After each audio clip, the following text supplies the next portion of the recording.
And this is the most valued motivations for US business leaders. I did not show here responses from other cultures. Actually, they are identical with neither Chinese or US preferences. So we have different answers from different cultures. Simple as they are, the fact itself points to a direction otherwise in the dark for many of the Chinese and Asian companies. That is, we have different motivations, systematically different, among different cultural orientations.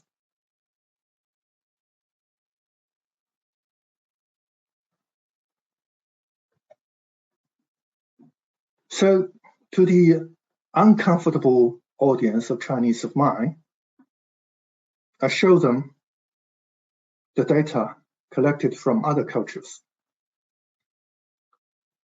Actually, only a very small fraction of societies and cultures appreciate Chinese mentality in terms of business goals, inclusive of national pride at the organizational level,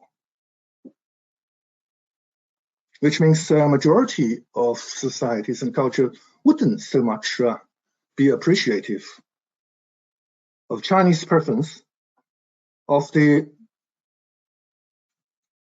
national pride being as one of the most valued business orientation.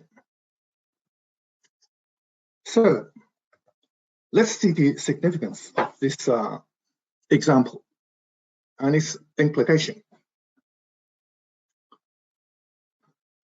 Number one single attitude valence will not be culturally distinguishable only when embedded in a set of preferences with priority order than otherwise. For example, national pride and patriotism I focused upon just now as a motivation.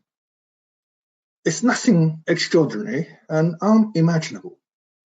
But once you have to prioritize your business goals, in China, in non-Chinese societies, it amazingly falls back to the back seats, actually. And number two,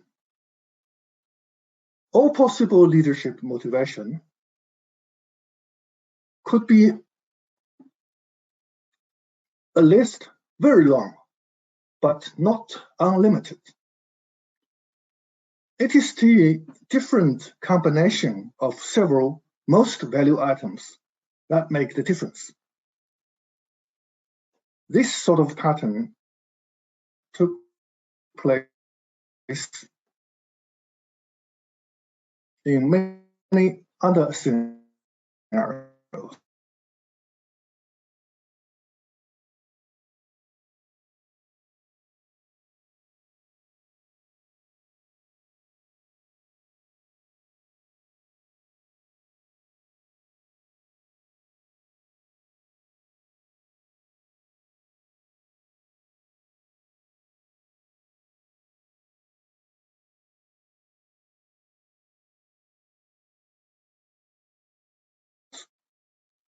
And number three, global leadership could not what I call transcultural competence, which refers to awareness of cultural differences and commonalities, communication skills, and inclusiveness to diversity that enable individuals and organizations to adapt effectively in global environments.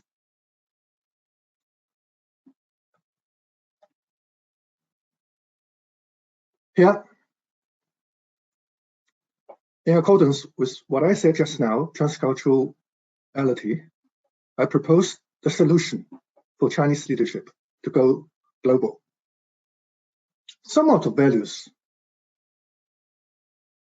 we must hold on to irrespective of where we are. For example, responsibility towards society. And some of the values we should be having an inclusive attitude, like respecting ethical norms, because ethical norms are culturally different. And sometimes we have to respect host country, like the controversial item of patriotism and national pride.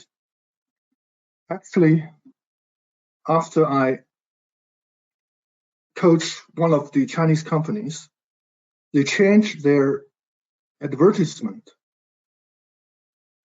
because in their advertisement, they have something like our company is working for the economic development of China, for the happiness of Chinese people.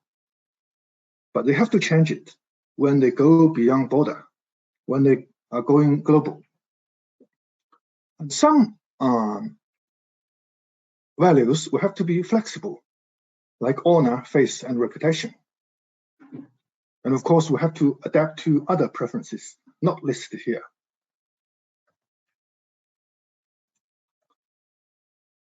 So here, I try to have some advice for US global leadership.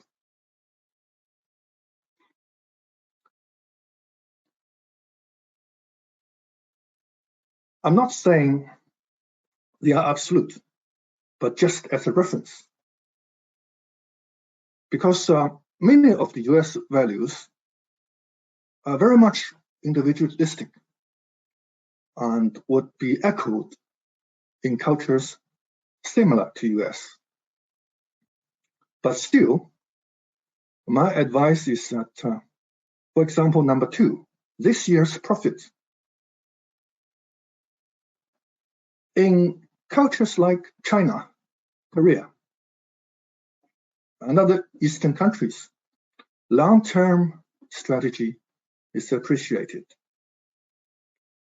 A joint venture or a US operation in China should pay attention to this very different strategic thinking.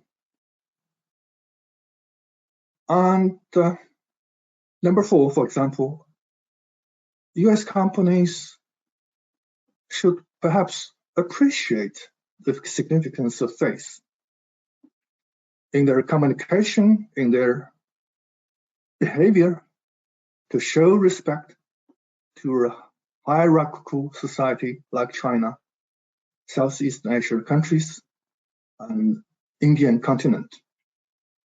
Of course, we have some of the US most valued items respectful.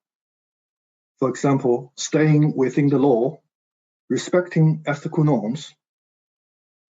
And these are very good examples of why US companies are doing good in the global leadership, in their business global leadership.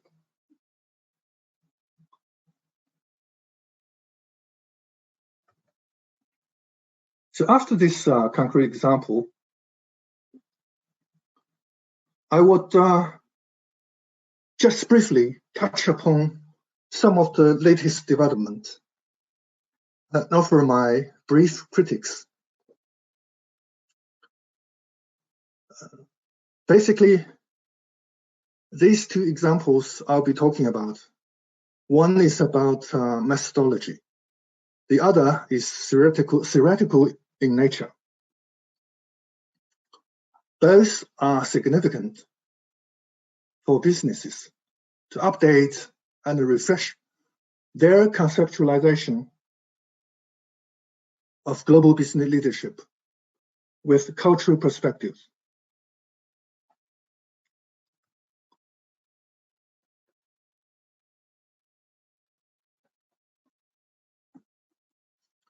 The first research is one meta-analysis of 112 empirical studies involved in 31 countries, including North America, Europe, and Asian countries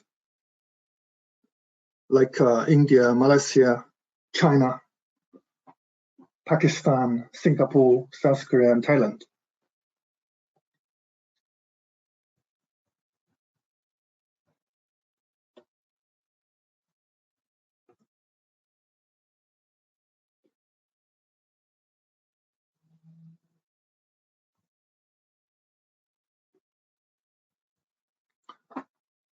The research found statistically significant correlations among 11 leadership practices and 7 types of outcome measured around the world.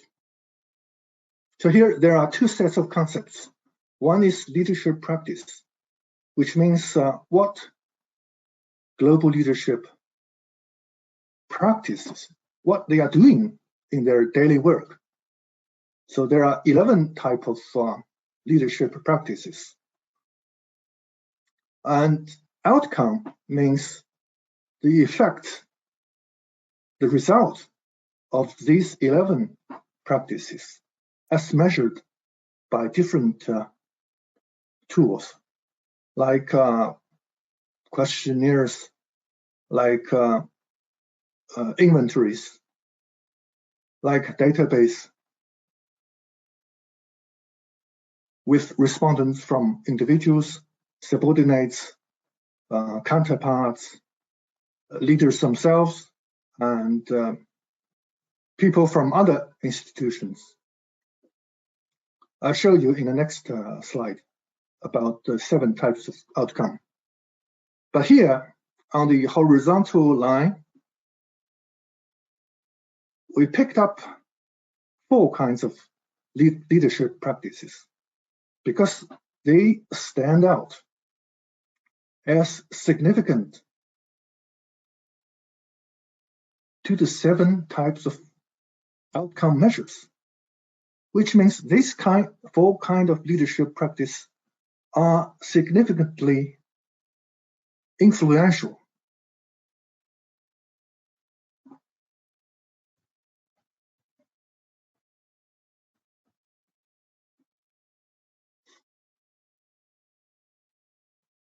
However, as you could see in this picture, the 4 leadership practices carries with them different weights for different stages of economic development, namely developing economies, developed economies, and highly developed economies, as shown on the top of this picture by different level of grayness.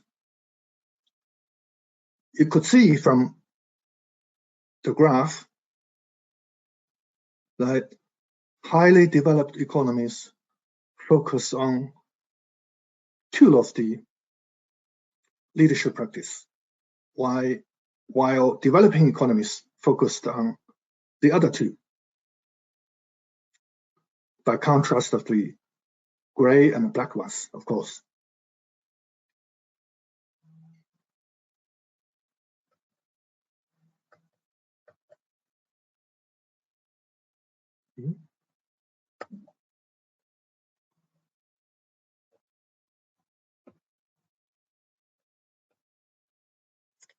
Yes, I just show you 4 types of leadership practice that are significant. Here, this